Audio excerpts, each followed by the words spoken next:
I am Karen, and welcome to Fireside. This is a show where we talk about women and we celebrate their stories and introduce all the things that are important to women. And I'm so thrilled today to be hosting and have Tresa Leftenant here. She is a financial planner and a boutique owner of a financial business and the author of Reinventing Her, a speaker. Oh my gosh, she wears so many hats just like all of us. It's so amazing. I am so thrilled to have you here today. Thank you Tresa. so much, Karen. It's great to be here. Really appreciate the invitation. Yes, and you know what? Today we're going to be talking about a really important topic. We're going to talk about finances and our perceptions and how we view it as women. We are going to be fearless and with our finances for all women, and talk about some of the obstacles around that and some of the breakthroughs. And I'm so excited to have you here. Thank you. Thank you. Yeah, so tell us a little bit, first of all, tell us a little bit about yourself. Okay, so I got into the money business when I was a young girl working for a bank that my dad was a vice president of. And I started forming very bad habits with money right then. I was given a credit card and I maxed it out, and then I had a relationship with credit up until my 40s where I just kept getting into debt and then paying it off and working extra jobs. So in my 40s, I realized that I had a lot of problems. I've been married 3 times. I had this huge credit card debt. My kids were suffering, and I just couldn't figure out what was wrong. Well, one day I did. I figured out that it was me. I was the common denominator in all my problems. So I started on a journey of what many people call personal growth. I had teachers such as Jack Canfield and other, experts in the field of learning to know who I really was and what did I really bring to my life. So now, years later, after being in the money business, I got into the brokerage side of things. I realized that women in particular are pre-programmed by our society and by what our parents teach us to not want to or feel insecure about becoming financially wealthy. I'm not saying all women, but a lot of women, Karen. And so that's become my passion, is to help women on an individual basis. What is it about me that's limiting me with my money? And what is it that I can do to bring out more of my inner power, my inner natural ability to thrive and have a happy life? Yes. So let's talk a little bit about some of the obstacles that we face. We have limiting beliefs, a lot of us. It's our self-worth, our self-esteem, and the confidence to make those financial decisions. Yes. That will propel us forward, whether it be in the marketplace, in our personal life. So tell us a little bit about some of the obstacles. So what I've noticed about women is, number one, when women hear what I do for a living, that I'm a financial planner, a lot of them say, oh, you couldn't help me. I'm really bad with money. So that is an affirmation, but it's a negative affirmation.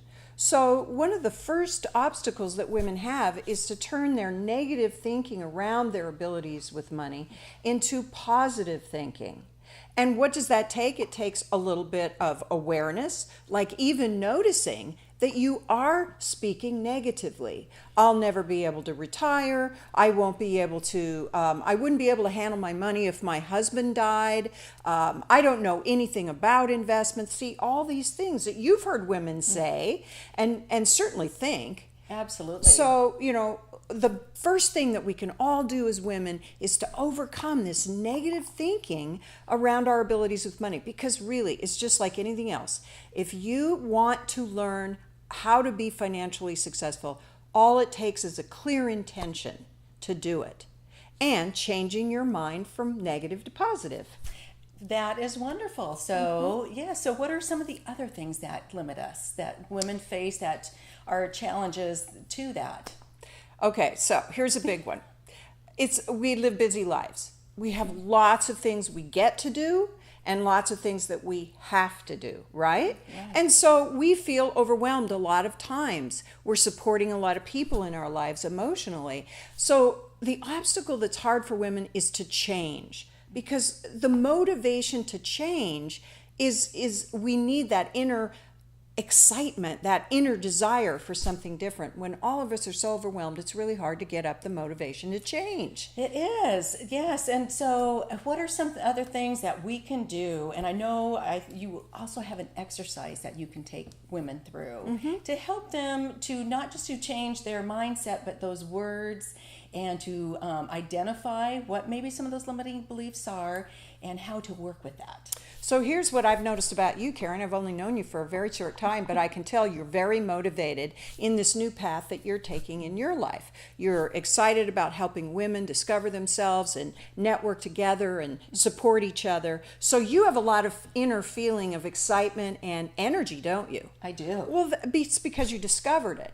But for a lot of women, they don't really know what their passion is. They say, what do I really want to do with my life? I know I don't like my corporate job, but what else could I do? So I try to help people understand there is something that's burning inside of you.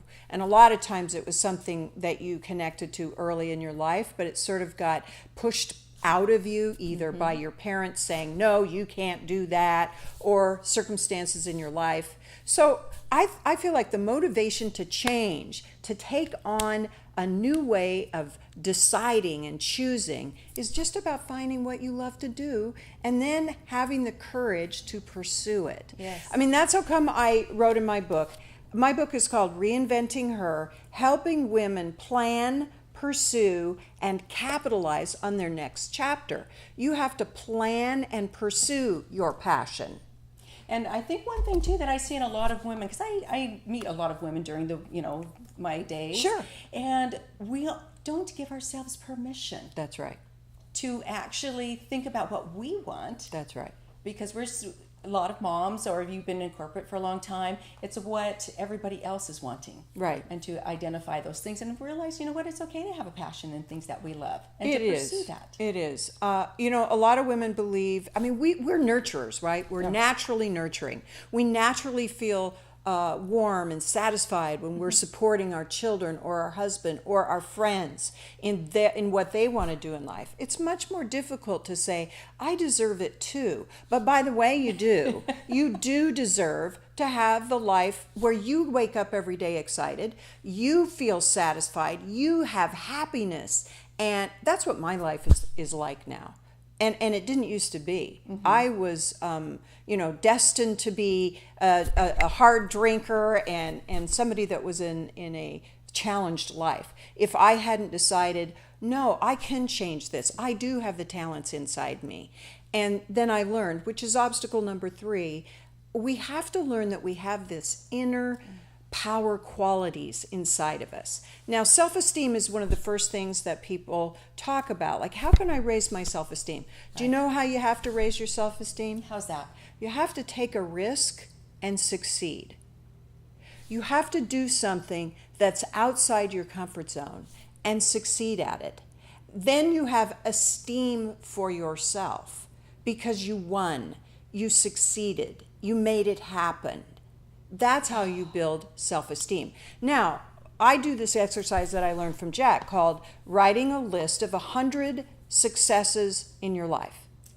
All of us have hundreds of successes, but we push those away and we only look at the glass half empty. Oh, I failed at this. I can't do that. I compare myself to this woman and I come up short. But if you look at hundreds of successes that you've already had, you must have esteem for yourself, because all of us are successful in some way in our lives. So you build on that. If I could learn to ride a bike when I was 10, I can learn to write a book when I'm 35, or whatever it is that really, we're successful. So own it, live in it, be it. And maybe feel it too. Absolutely. That feeling of accomplishment. And because the women are so much on emotion and feeling, and if we can just look at that and go, oh, you know what, I did that. I stepped out of my comfort zone. That's right. And took that risk.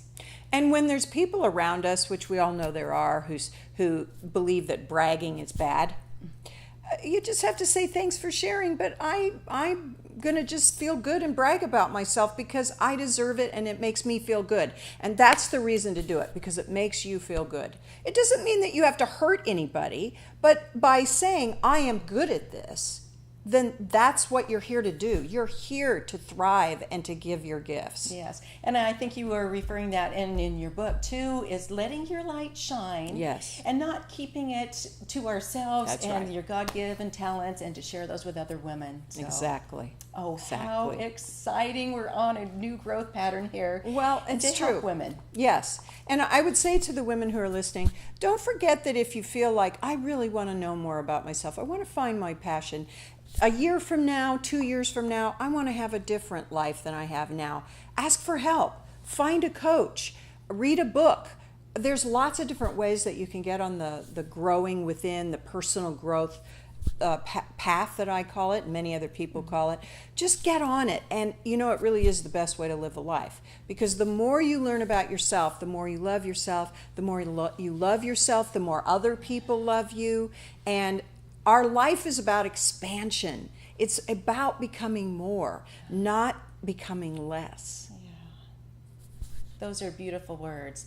Gals, pick up Tresa's book, Reinventing Her. I know we're all on a path of growth and just becoming the best us. And Tresa, thank you so much for joining us here today at Fireside. And we will see all of you next time.